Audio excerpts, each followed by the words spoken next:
Daan-daan na ang mga mag-aaral sa 6 na makari sa ilalim ng The Mindanao Dawa Foundation o TMDF sa Maguindanao del Norte. 3 sa mga sheikha ng TMDF ang nag-aaral ngayon ng Matno Tufati sa Manadia sa Medina, Saudi Arabia sa pamamagitan ng online class.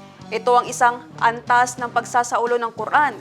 Nagtuturo na rin ang mga ito ng Quran memorization sa iba't ibang bansa tulad ng Australia at Great Britain.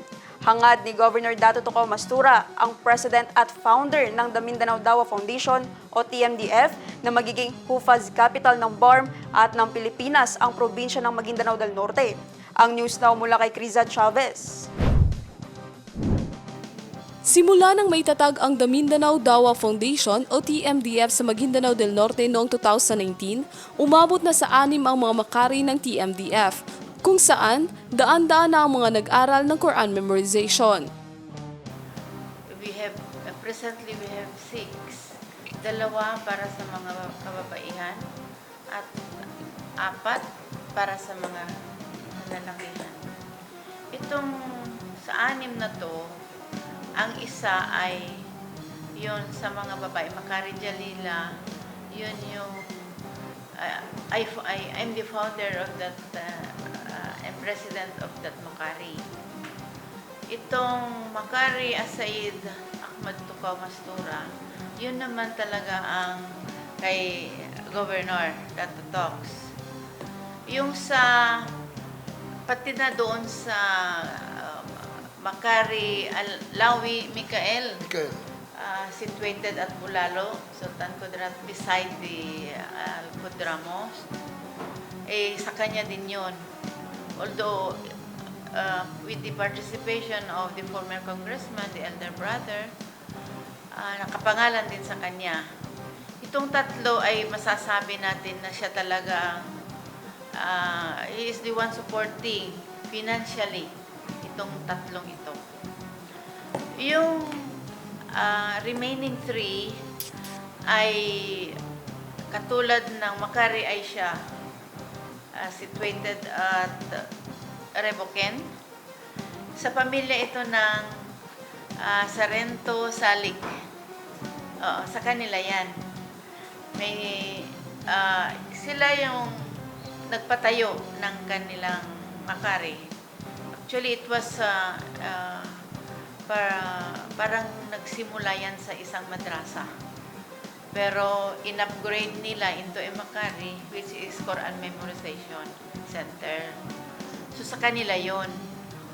Pero pero ang financial support galing dito kay Governor. Sa ngayon, 3 sa mga sheikha ng TMDF ang nag-aral ngayon ng Matno Tufani sa Manadia sa Medina, Saudi Arabia sa pamamagitan ng online class.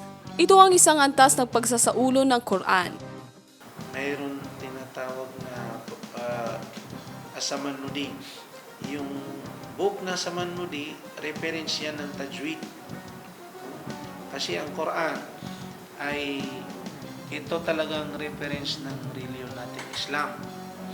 Yan yung aklat na ibinaba ng Panginoong Allah kay Muhammad, Prophet Muhammad. Diba?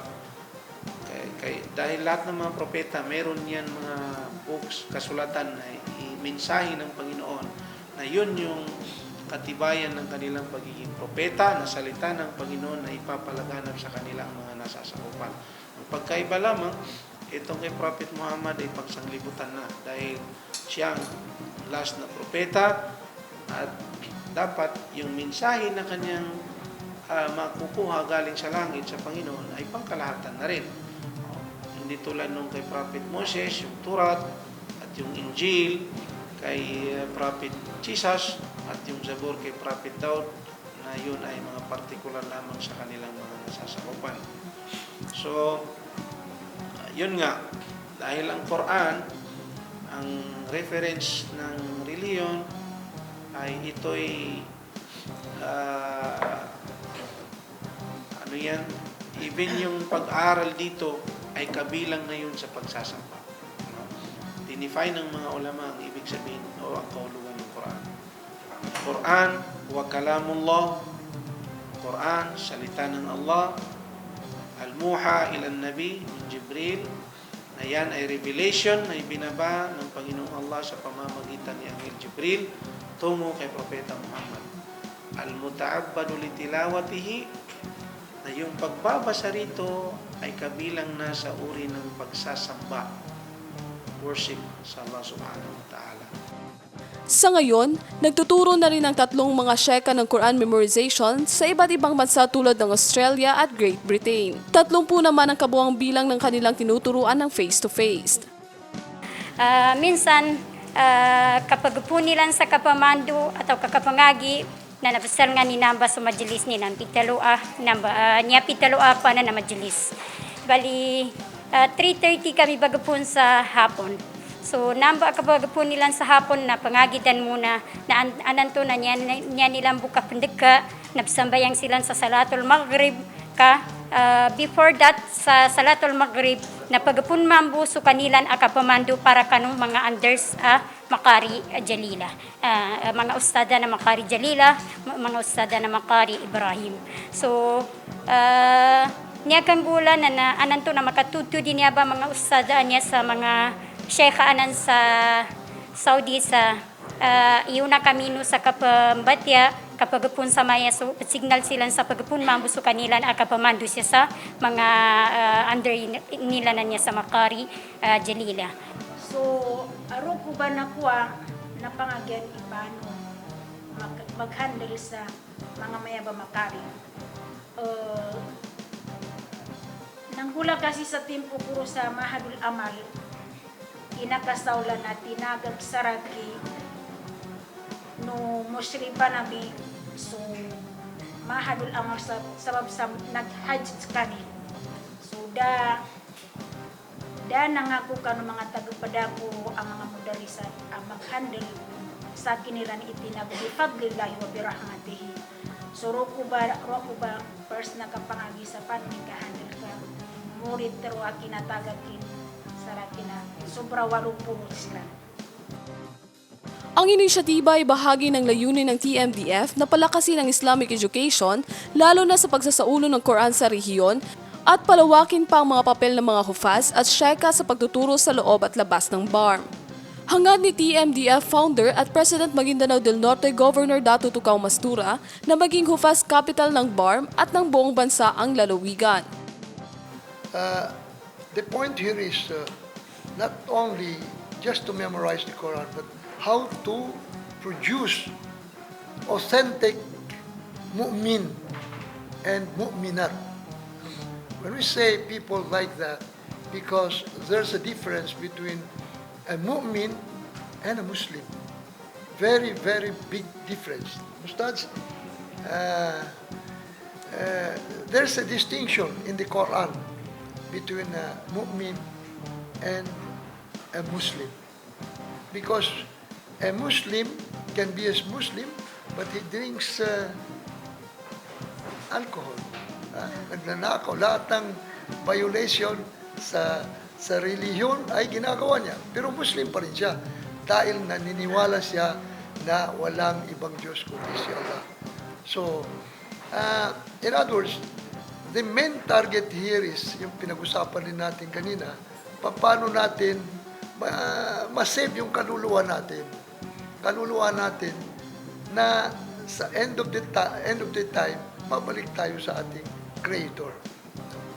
And precisely, siguro kung dadami ang mga files natin, ang point ko dito is hindi lang kailangan maging ma-memorize talaga.